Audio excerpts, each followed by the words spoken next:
नमस्कार महाराष्ट्र, मी साहिल. आडनाव नाही सांगत कारण जातीवादामध्ये कोणत्या राजकारण्याकडून मला मारणे घ्यायचे. हां, आणि पुढच्या वर्षी ना माझं ग्रॅज्युएशन कंप्लीट होतं आहे. मग मी बाकीच्या लोकांसारखं आपला देश सोडून का नाही पळून जावं? कारण स्पिरिट ऑफ मुंबई बघायचे तर बोलतात की मुंबई लोकलमध्ये चढा, पण अशाच पद्धतीने ट्रेनमध्ये चिरडून उंदरासारखं आम्हाला मारायचं असेल तर मी ते करावं.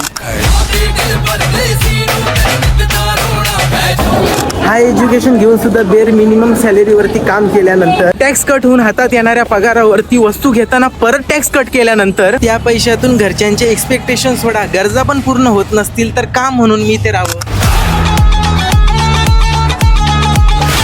मी सिगरेट पित नाही, पण या खराब एअर क्वालिटी इंडेक्समध्ये मी जास्त जगल्याची गॅरंटी पण वाटत नाही. मग मी का म्हणून इथे राहावं? जर माझं फ्युचर सोडा प्रेझेंट सिक्युअर नाहीये तर मी का म्हणून या देशामध्ये राहावं? बाकीच्या लोकांसारखं मी का नाही पळून जावं? मी हा प्रश्न तुम्हाला विचारतोय. तुम्ही हा व्हिडिओ शेअर आणि मला फॉलो करून अजून 4 जणांना विचारा, कारण की या खोट्या देशप्रेमाच्या टॅगलाईनसाठी मी माझ्या जवळच्यांच्या जीवाशी का खेळू?